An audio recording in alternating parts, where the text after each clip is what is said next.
개미 한 마리가 다른 개미의 다리를 물고 있습니다. 그냥 무는 게 아닙니다. 큰 턱이 다리 밑동을 파고들며 톱질하듯 천천히 같은 자리를 오갑니다. 자르고 있습니다. 물린 쪽은 어제까지 같이 다니던 동료였습니다. 밖에 나갔다가 다리를 다쳐 돌아왔고 지금 그 다리가 밑동부터 끊겨 나가고 있습니다. 40분 넘게 걸리는 일입니다.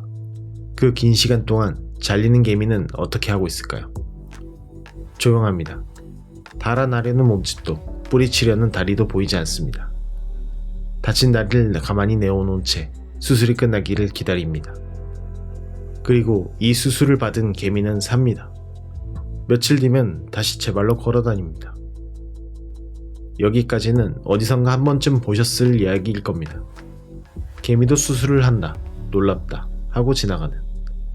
저는 그 장면 너머가 궁금했습니다. 이 작은 의사의 머릿속에서 일어나는 판단이 우리가 병원에서 만나는 의사의 판단과 같은 것일까요? 오래 들여다볼수록 그 둘은 자꾸 어긋났습니다. 이 개미가 다리를 자른 이유는 동료를 살리기 위해서가 아니었어요. 살리기 위해서가 아니라면 이 개미는 대체 뭘 보고 자르는 걸까요? 연구팀이 관찰하다 이상한 규칙 하나를 발견했습니다. 이 개미는 다친 다리를 아무렇게나 자르지 않는다는 것이었습니다. 개미 다리를 사람 다리에 빗대어보면 몸통에 가까운 위쪽이 허벅지, 그 아래로 이어지는 부분이 종아리입니다. 허벅지를 다친 개미가 돌아오면 동료는 먼저 상처를 정성껏 핥아 닦아줍니다. 그런 다음 다리를 밑동에서 잘라내요. 대개는 그렇게 잘라냅니다. 그런데 상처가 종아리에 났을 때는 이야기가 달라집니다. 같은 부상인데도 다리를 자르는 법이 없어요. 실험 내내 단 한 번도 없었습니다. 그저 상처만 오래 핥아주고 물러섰을 뿐입니다. 개미는 상처가 어디에 났는지 알고 있었습니다. 이유가 궁금했던 연구팀은 다리 속을 들여다봤습니다. 허벅지에는 근육이 빽빽하게 들어차 있었고 종아리는 거의 비어 있었습니다. 그 차이가 10배 가까이 됩니다. 이 근육은 피를 몸통 쪽으로 밀어올리는 펌프였습니다. 그러니 허벅지가 부서지면 펌프도 함께 망가집니다. 펌프가 멈추면 상처로 들어온 세균이 몸통까지 기어오르는 속도가 느려집니다. 그 사이로 짧은 틈이 생깁니다. 그 틈 안에 다리를 잘라내면 개미는 삽니다.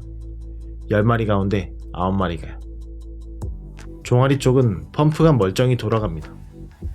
세균이 그 흐름을 타고 눈 깜짝할 사이에 몸통으로 실려 올라갑니다. 여기까지 들으면 우리는 자연스레 이렇게 정리하고 싶어집니다. 종아리는 잘라봐야 이미 늦은 자리라서 손대지 않는 거구나. 개미도 가망 없는 목숨은 조용히 포기하는구나 하고요. 그게 틀렸습니다. 연구팀이 직접 실험해봤습니다. 종아리를 다친 개미의 다리를 이번엔 사람 손으로 잘라준 겁니다. 세균이 퍼지기 전에 감염되자마자 곧바로요. 그 개미들은 살아났습니다. 그러니까 제때만 하면 종아리 절단도 효과가 분명히 있습니다. 문제는 개미가 하면 늦는다는 데 있었습니다. 개미는 다친 동료를 발견하고도 4시간쯤 지나서야 자르기 시작합니다. 그리고 자르는 데만 40분이 걸립니다. 세균은 그 시계를 기다려주지 않습니다. 개미의 칼이 세균의 속도를 따라잡지 못하고 있습니다. 여기서 이 의사의 정체가 조금씩 드러납니다. 개미는 살릴 수 있는 것을 다 살리려 들지 않습니다. 자기 속도로 손댈 수 있는 것에만 손을 댑니다. 최선을 다하는 의사라기보다 회수되는 것만 회수하는 규칙에 가깝습니다. 그런데 저는 더 앞에 질문이 남았습니다. 이 개미는 애초에 왜 자를까요? 사람도 항생제가 있으면 다리부터 자르지 않습니다. 절단은 다른 수가 없을 때 마지막으로 드는 카드입니다. 이 목수개미에게는 그 다른 수가 없었습니다. 많은 개미들이 몸 옆구리에 작은 분비샘을 달고 삽니다.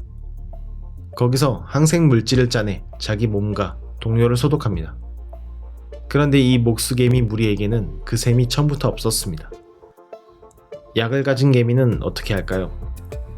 아프리카에 마타벨레라는 개미가 있습니다. 이쪽은 다친 동료의 상처에 제 몸에서 짜낸 물질을 발라줍니다. 그 분비물을 분석했더니 화합물이 100가지가 넘게 나왔습니다. 감염된 개미에게 그걸 발라주면 죽는 비율이 10분의 1 아래로 떨어집니다. 이 개미는 다리를 자르지 않습니다. 바를 약이 있으니까요. 이 사실을 놓고 보면 절단은 개미가 도달한 위대한 기술이 아니었습니다. 약이 없는 쪽이 어쩔 수 없이 집어드는 칼이었습니다. 그 마타벨레 개미를 조금 더 따라가 보겠습니다. 이번엔 이 의사의 구급차 이야기입니다. 이 개미들은 흰 개미를 사냥합니다. 그리고 흰개미 병정들과 정면으로 붙습니다. 흰개미 병정은 큰 턱으로 개미의 다리를 물어뜯습니다. 그래서 이 원정대 안에는 다리가 이미 몇 개 사라진 개미들이 섞여 있습니다. 5마리 중 1마리 꼴입니다. 다리를 잃고도 다시 전장에 나가는 겁니다.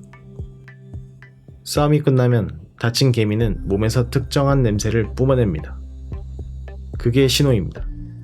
동료가 그 냄새를 맡고 달려와 부상자를 물어업고 둥지로 돌아갑니다. 업혀오지 못하고 혼자 기어서 돌아가야 했던 개미는 셋 중 하나가 도중에 죽었습니다. 솔직히 이 대목은 좀 감동적입니다. 전우를 얻고 돌아오는 군대처럼 보이니까요. 그런데 이 개미들이 왜 얻고 오는지 연구팀이 계산기를 두드려봤습니다. 업혀온 개미의 95%는 다음 사냥에 다시 나갑니다. 회복해서 제 몫을 다시 한다는 뜻입니다. 그런데 이 집단은 하루에 13마리밖에 낳지 못합니다. 새로 1마리를 길러내는 값에 비하면 다친 1마리를 업어오는 값이 훨씬 쌉니다. 그렇게 아낀 병력 덕분에 이 집단은 구조를 하지 않는 경우보다 30% 가까이 큽니다. 그러니까 이 구급차는 계산이 맞기에 달리는 거였습니다. 저는 당연히 이렇게 상상했습니다. 그렇다면 어딘가에 냉정한 심사관이 있겠구나. 부상자를 살펴보고 가망 있는 쪽은 데려가고 가망 없는 쪽은 두고 오는 개미가 있겠구나 하고요. 그런 심사관은 없었습니다. 가볍게 다친 개미는 동료가 다가오면 스스로 걸음을 멈춥니다. 남은 다리를 몸에 딱 붙여서 업기 좋은 자세를 만들어요. 순순히 협조합니다. 심하게 다친 개미는 다릅니다. 다리를 5개쯤 잃은 개미는 동료가 업으려고 다가오면 오히려 발버둥을 칩니다. 몸부림을 쳐서 끝내 업히지 못하고 그 자리에 남겨집니다. 누가 버린 게 아니라 스스로 빠진 거였습니다. 죽음의 선고를 내린 건 그 개미 자신이었습니다. 반대쪽에는 더 현실적인 장면이 있습니다. 살짝 다친 개미 중에는 실제보다 더 아픈 척 구는 녀석이 있었습니다. 업어달라는 듯이 늘어져 있다가 아무도 봐주지 않으면 언제 그랬냐는 듯 벌떡 일어나 대열을 따라 전속력으로 달려갔습니다. 이 사회에는 체념도 있고 엄살도 있었습니다. 다만 그 둘 다 판정을 내린 손은 언제나 자기 자신이었습니다. 그리고 이 손에는 또 다른 얼굴이 있습니다. 그런데 여기서만은 판정하는 손이 자기 자신이 아닙니다. 또 다른 개미 무리에서는 곰팡이에 감염된 번데기의 껍질을 벗기고 구멍을 뚫어 그 안에 개미산을 부어 넣습니다. 그 번데기는 그때까지 아직 살아있습니다. 상처를 핥아 소독하던 손과 번데기에 개미산을 붓는 손이 같은 손입니다. 돌보는 손과 죽이는 손이 원래 하나였습니다. 처음에 그 장면으로 돌아가 보겠습니다. 개미 한 마리가 동료의 다리를 40분째 물어 끊고 있고 잘린 개미는 여전히 가만히 있습니다. 이제 저에게 그 가만히가 다르게 보입니다. 저 개미는 지금 자기가 아직 살려둘 값이 남은 몸이라는 걸 알고 있는 겁니다. 그래서 저렇게 가만히 있는 겁니다. 죽어가는 개미는 아무도 쫓아내지 않는데 스스로 둥지를 나가 혼자 죽습니다. 병에 걸렸을 때만 그런 것도 아닙니다. 그냥 늙어서 기운이 다한 개미도 똑같이 문 밖으로 걸어 나갑니다. 자기가 병들었다는 걸 안다기보다 자기가 더는 쓸모가 없다는 걸 아는 쪽에 가깝습니다. 가장 무서운 건 개미가 동료를 버린다는 사실이 아닙니다. 버릴지 말지를 버려지는 쪽이 정한다는 것. 그것이 무섭습니다. 그 판정선이 몸에 어디쯤 그어져 있는지 저 개미들은 아무에게도 배우지 않았습니다. 그냥 몸이 알고 있었습니다. 저는 그 선이 개미에게만 있는지 아직 잘 모르겠습니다.